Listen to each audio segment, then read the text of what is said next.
साल में अब सबसे बड़ा इवेंट जिस पर सबकी नजरें टिकी होंगी, मुश्किल से 3 से 4 हफ्ते बचे हुए हैं, वो है बजट को लेकर के। इसमें फिरोज अजीज साहब, बजट से पहले सरकार ने कई सारे कदम उठाने शुरू कर दिए। जीएसटी का रेट कट आपने देखा, रिफॉर्म एक बड़ा कदम उठा। आप वोडाफोन आइडिया को देखें, आपने आईटीसी को लेकर के जो टोबैको पे प्रोडक्ट पे टैक्स की बातें थी। तो ये सारे जो इशारे मिल रहे हैं सरकार के एक्शन से, इसको किसी एक धागे में हम लोग पिरो को देख सकते हैं क्या? ये क्या इंडिकेशन है बजट को लेकर के इन सब कदमों से? मेरे हिसाब से देखिए सर, बहुत सारे कदम लिए गए हैं। Direct tax cut, GST cut, बहुत सारे क्लेंज हुई है। डायरेक्ट टैक्स कोड जो नया आया है 2025 का, तो इससे ये पता लगता है कि भाई बार बार बदलाव नहीं होंगे, उसकी मोमेंटम आ रही है। सबसे ज्यादा इंपॉर्टेंट ये होगा कि मेरा ये अंदाजा है कि 12.5 लाख करोड़ रुपया कैपेक्स के लिए रखा गया होगा। मेरी ये प्रोजेक्शन है कि 7% की अगर जीडीपी ग्रोथ FY27 की करनी है, तो उसमें कैपिटल गुड्स पे एक्सपेंडिचर क्या होगी, उसका बड़ा योगदान होगा।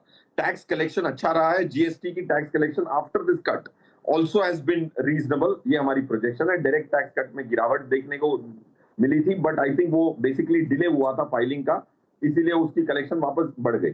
सो मेरा ये मानना है कि पहले तो मैं ये देखूंगा कि कैपिटल एक्सपेंडिचर कितनी होगी, और फिस्कल डेफिसिट 4.1 पे आएगी कि नहीं आएगी। 4.3 का प्रोजेक्शन था, 4.4 का प्रोजेक्शन था। ये इंपॉर्टेंट चीजें होंगी बजट में। आई डोंट थिंक इन्वेस्टमेंट को लेके या कैपिटल एसेट्स या फिर इक्विटी को लेके कोई बड़ा बदलाव देखने को मिलेगा। I think budget basically will propel consumption which it has been trying to do over the last 3-4 years.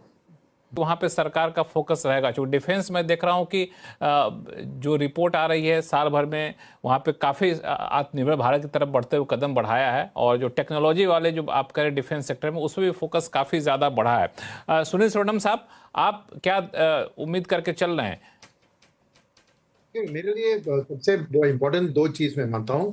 पहला है प्राइवेट सेक्टर को कैसे कैपेक्स की स्टोरी में जुड़ा दिया जाए, क्योंकि एक तो कदम उठाया है कंजम्पशन को बढ़ाकर, कैपेसिटी यूटिलाइजेशन को बढ़ाकर, मगर मेरा मानना है कि पब्लिक प्राइवेट कैपेक्स जो दोनों मिलाकर करते हैं, पीएसयूज और प्राइवेट सेक्टर, उसको जैसे पीएसयू के बाद बहुत बड़ा लैंड बैंक होता है, तो उसको एज इक्विटी स्टेक इस्तेमाल करके प्राइवेट सेक्टर को सपोर्ट करके इस कैपेक्स स्टोरी में अभी तक खाली गवर्नमेंट ने अपने कंधे पे उठाया है। तो इस बजट से मैं देखना चाह रहा हूं कि कैसे वो प्राइवेट सेक्टर को जोड़ती है, और शायद इसमें यह भी शामिल होगा कि पीएलआई स्कीम जो एक specific sectors like electronic manufacturing में अभी तक उसने अपना असर दिखाया, बट बाकी में नहीं दिखाया, तो उसके लिए कुछ ट्वीक्स करके उसको और बेहतर करके प्राइवेट सेक्टर कैपेक्स को बूस्ट करना नंबर 1। सेकंड है, आपने ऑलरेडी देखा कि अभी क्रेडिट कोड तो बढ़ रही है कंजम्पशन के कारण, और फिर प्राइवेट कैपेक्स भी शुरू होगी, तो फंडिंग का बहुत बड़ा प्रॉब्लम है। बिकॉज पहले जैसे प्रोजेक्ट फाइनेंसिंग इंस्टीट्यूशन जैसे आईएफसीआई, आईडीबीआई, आईसीआईसीआई वो नहीं रहे, तो पीएसयू बैंक्स को ये आगे लेके जाना है, तो उनके लिए उनकी जो एक फॉरेन कैपिटल सोर्स करना, चाहे इक्विटी हो या डेट हो, क्योंकि डिपॉजिट्स पे रेट्स बढ़ नहीं सकते। जैसे रेट कट का सिनेरियो चल रहा है, तो deposit growth already slow down हो रहा है, तो एक बड़ा मर्जर ऑफ से 3 to 4 पीएसयू बैंक्स का टॉप लेवल में करके एक ग्लोबल स्केल के उनको लाना, ताकि वो इंटरनेशनल कैपिटल चाहे through masala bond, through external commercial borrowing raise कर सके, तो प्रोजेक्ट फाइनेंसिंग को उनको एक एडिक्वेट फंडिंग मिले। तो ये 2 बहुत बड़े कदम मैं एंटिसिपेट कर रहा हूं बजट से। यही मेरे लिए की फोकस होना चाहिए इस बजट का। ये आपने बहुत अच्छा कहा, चूंकि बहुत सारे रिफॉर्म हुए, और बैंकिंग सेक्टर रिफॉर्म पे तो खासतौर से बीच बीच में चर्चा भी होती रही कि सरकार ऐसा करेगी वैसा करेगी। अभी तक कुछ ठोस कदम उठता हुआ दिखे ना, तो बजट एक बड़ा मौका होगा। फिरोज अजीज साहब।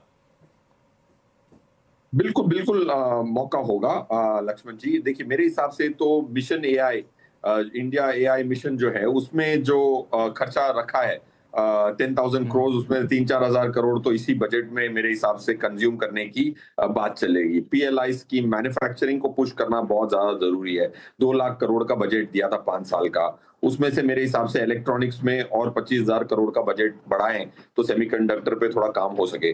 तो आई थिंक ये जो फ्यूचर रेडी करना है, अगर आपको आत्मनिर्भर बनना है, तो थोड़ी आपको एआई में, सेमीकंडक्टर में, मैन्युफैक्चरिंग में खर्चा ज्यादा करना पड़ेगा। वो आई थिंक वो कर ही रहे हैं। आई थिंक एक चीज बहुत क्लियर है इस गवर्नमेंट की, कि बहुत कंसिस्टेंट है। आप बहुत प्रेडिक्ट कर सकते हैं कि वो करेंगे क्या, क्योंकि उनकी जो नैरेटिव है एंड एक्शंस हैं वो मैच करते हैं।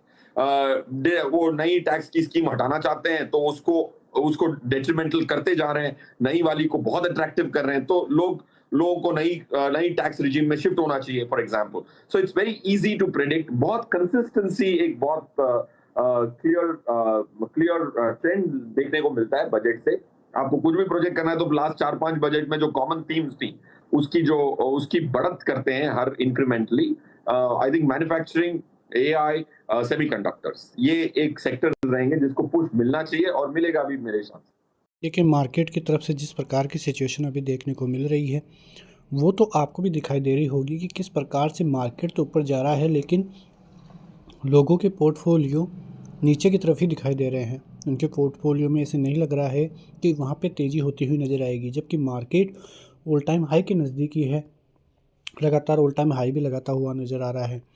तो यही चिंता लोगों को सता रही है, लेकिन एक तरफ उनके माइंड में कहीं ना कहीं ये भी है कि मार्केट में गिरावट हो सकती है, लेकिन ऐसा हो नहीं सकता है क्योंकि ऑपरेटर नहीं चाहेगा कि मार्केट रिटेलर के हिसाब से चले। मार्केट को फिर वो ऊपर लेके जाने की कोशिश करेगा, और मार्केट के लिए जिस प्रकार की अभी खबरें भी चल रही हैं, उनमें से जो अमेरिका इंडिया की टैरिफ वाली खबर यदि पॉजिटिव आ जाती है तो वो इंडियन मार्केट के लिए काफ़ी ज़बरदस्त बूस्ट देकर जा सकती है। और जिस प्रकार से Q3 के आंकड़े भी अभी तक देखने को मिल रहे हैं, आईटी सेक्टर में काफ़ी ज़बरदस्त रिकवरी आपने शुक्रवार को देखी ही।